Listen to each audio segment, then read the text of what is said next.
Hello.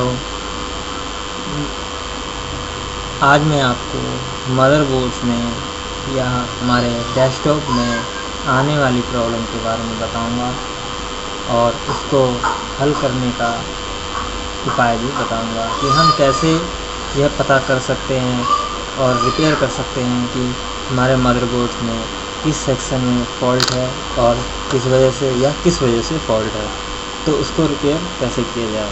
तो इसके लिए हमें यह पता करना आना चाहिए या हमें पता होना चाहिए कि वाकई हमारे मदरबोर्ड में ही फॉल्ट है या कुछ और फॉल्ट है।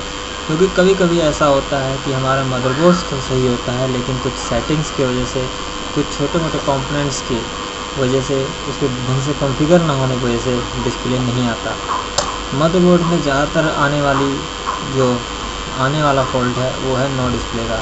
नो डिस्प्ले में कई तरह से होती है, जैसे कि हमारा CPU का फ़ैन तो चल रहा है और SMTS का फ़ैन भी चल रहा है, लेकिन हमारा मॉनिटर के ऊपर डिस्प्ले नहीं आ रहा है, नो सिग्नल आ रहा है या तो इसके लिए हम कैसे पता करेंगे कि वाकई हमारे मदरबोर्ड्स में ही फॉल्ट है या कुछ और फॉल्ट है।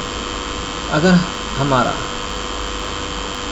हम सिस्टम को ऑन करते हैं, यानी डेस्कटॉप को अपने ऑन करते हैं, इसका SMTS तो घूम रहा है, SMTS का फ़ैन घूम रहा है, पंखा चल रहा है और मदरबोर्ड पर लगे प्रोसेसर फ़ैन भी नॉर्मली घूम रहा है, लेकिन हमारे जो मॉनिटर के ऊपर डिस्प्ले नहीं है। तो इसके लिए सबसे पहले हम ये चेक करते हैं कि हमारे मॉनिटर में पावर सप्लाई आ रही है, पावर आ रही है यानी मॉनिटर में हमारा आ रहा है। दूसरा, उसके VGA मॉनिटर की जो डाटा केबल है यानी VGA केबल है 15 पिन की, वो हमारे कनेक्टर के साथ सही तरीके से जुड़ी हुई है। जैसे कि इस पोर्ट के अंदर अगर सही लूज़ कनेक्शन होगा तब भी हमारे अगर मदरबोर्ड्स में सिग्नल आ रहे हैं लेकिन यहाँ वायर सही ढंग से नहीं लगी है या फिर निकली हुई है, तो भी हमारे मदरबोर्ड में मॉनिटर में डिस्प्ले नहीं आएगा।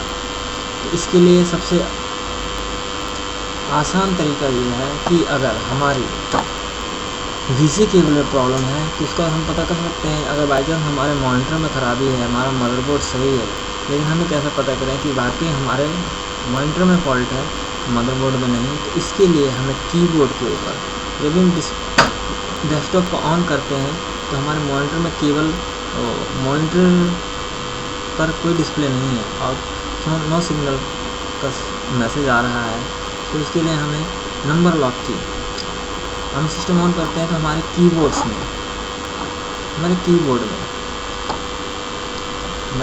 में ये नंबर लॉक की हम दबाएंगे, प्रेस करेंगे तो हमारी LED ग्लो होगी, ये वाली है नंबर लॉक की हमारी जलनी और बुझनी चाहिए। अगर ये जल रही है और बुझ रही है तो इसका मतलब कि हमारे मदरबोर्ड से सिग्नल VGA यानी ग्राफिक के सिग्नल आ रहे हैं। हमारी जो प्रॉब्लम है वो या तो हमारे मॉनिटर से है या फिर हमारे इस पोर्ट से। मदरबोर्ड के बाकी सेक्शन काम कर रहे हैं, सिर्फ हमारा ग्राफिक सेक्शन जो है, मेमोरी सेक्शन, वो काम नहीं कर रहा है। तो इससे पहले हम अपने मॉनिटर को चेक करेंगे, दूसरा मॉनिटर लगा के देखेंगे। अगर मॉनिटर लगाने के बावजूद भी वही प्रोसेस है, डिस्प्ले नहीं आ रहा है, तो हम इसे मदरबोर्ड में चेक करेंगे। इस पोर्ट में खराबी हो सकती है या फिर इससे रिलेटेड सर्किट में खराबी हो सकती है। ये सब वैसे बहुत ही कम ऐसा होता है कि हमारे ये कनेक्टर्स ख़राब होते हैं। ये तभी ख़राब होते हैं जब उनसे ऐड पिन इनकी टूट जाती हैं या फिर यहाँ से पीछे की तरफ से जो पिनें होती हैं वो ड्राई सोल्डरिंग हो जाए। ठीक है, ये हमें बाद में आगे बताएंगे कि इसको हम कैसे चेक करेंगे। फ़िलहाल हम नॉर्मल जो प्रॉब्लम्स है उसके बारे में डिस्कस करेंगे। अगर हमारा नंबर लॉक की कीबोर्ड के ऊपर नंबर लॉक की चल रहा है तब तो हमारी मॉनिटर्स में फॉल्ट है, उसी केबल में खराबी है। ठीक है, दूसरी बात, अगर हमारे नंबर लॉक की कीबोर्ड में ये नंबर लॉक की को दबाने पर कोई डिस्प्ले या LED जल रही बुझ रही नहीं है तो इसका मतलब हमारे मदरबोर्ड से फॉल्ट है। तो उसके लिए हम कैसे चेक करेंगे? सबसे पहले हमें यह देखना होगा, जैसे कि हमारा SMPS प्रॉपर तरीके से काम कर रहा है या नहीं।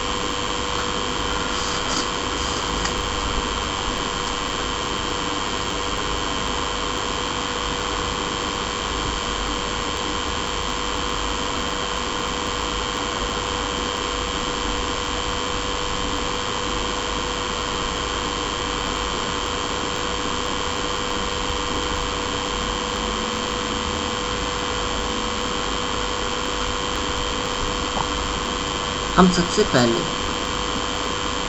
रैम को निकालेंगे। देखिए हमारी रैम, सबसे पहले हम रैम निकाल करके, रैम होती है, रैम को हम जो साइडों में जो क्लिप्स होती हैं उनको हम दबाएंगे तो हमारा रैम ऊपर आ जाएगा। ये रैम है। उसके हम सबसे पहले ये चेक करेंगे रैम के जो कॉन्टैक्ट हैं, ये पिनें हैं, गोल्ड पैकिंग की ये पिनें होती हैं, इनके ऊपर कार्बन तो नहीं जम गया है, ये गंदे तो नहीं हो गए हैं। अगर ये इसके ऊपर डस्ट वगैरह आ गया है यानी कार्बन जम गया है तो उसको हमें साफ़ करना होगा एक रबड़ की मदद से। इरेज़र, पेंसिल मिटाने वाली रबड़स होती है, उसके थ्रू हम इसको पिनों पर रगड़ के हम इसको साफ़ करेंगे और साफ़ करके हम ब्रश से इसको पिनों को साफ़ कर सकते हैं। साफ़ करके और इसे हम लगाएंगे और चेक करेंगे, हमारा डिस्प्ले आ जाएगी। अगर हम रैम बदलने के बावजूद भी अगर हमारी डिस्प्ले नहीं आ रही है तो हमें दूसरी रैम में भी सस्पेक्ट हो सकता है। हम रैम निकाल के दूसरी रैम लगा करके देखेंगे। अगर उसको लगा के देखेंगे, दूसरी रैम लगाने के बावजूद भी इसके अंदर डिस्प्ले नहीं है तो हम प्रोसेसर के ऊपर हाथ लगा के हम देखेंगे, चेक करेंगे कि वो नॉर्मल हीट हो रहा है नहीं। अगर वो गर्म, प्रोसेसर बिल्कुल ठंडा पड़ा है, विदाउट फैन बिल्कुल ठंडा पड़ा हुआ है तो हमारे SM प्रोसेसर को सप्लाई नहीं मिल रही है। अगर प्रोसेसर को सप्लाई नहीं मिल रही है तो ये हमारा सर्किट जो VRM success voltage regulation modules होता है, यानी जिसके ऊपर 4 पिन कनेक्टर्स लेता है और साथ ही जो कैपेसिटर्स, कॉइल्स होते हैं, इस सेक्शन को चेक करेंगे अगर हमारे प्रोसेसर को सप्लाई नहीं मिल रही है तो। सबसे पहले हमें चेक करेंगे इसके कनेक्टर के, SMPS का जो कनेक्टर है उसको 12 वोल्ट की सप्लाई मिल रही है या नहीं मिल रही है। इसको चेक करने के लिए हमें जो कॉइल है, मल्टीमीटर से हमें इसके कॉइल के एक सिरे पे ये चेक करना है कि इस पर कोर वोल्टेज 1 वोल्ट या उससे ऊपर। कोर वोल्टेज अलग अलग प्रोसेसर के वोल्टेज के अलग से होता है, प्रोसेसर के अकॉर्डिंग यहाँ पे कोर वोल्टेज मिलती है। यहाँ पे कुछ वोल्टेज आ रही है या नहीं आ रही है। अगर कुछ मल्टीमीटर चेक करते हैं कुछ वोल्टेज मिल रही है फिर भी तो हम प्रोसेसर निकाल के दूसरा प्रोसेसर लगा के चेक करेंगे। अगर दूसरा प्रोसेसर लगाने के बाद हमारा डिस्प्ले आ जाता है तो प्रोसेसर को हम बदल देंगे, और अगर प्रोसेसर लगाने के बाद भी यहाँ पे कोई डिस्प्ले नहीं आ रही है तो हम इसमें चेक करेंगे। चेक करने के लिए सबसे पहले ऐसे मॉसफेट जो होते हैं, इस मॉसफेट को चेक करेंगे हम। सबसे पहले इन मॉसफेट होंगे, कोई ना कोई मॉसफेट ओपन है, इसके लिए बारी बारी से एक मॉसफेट को निकालेंगे और चेक करेंगे। ठीक है।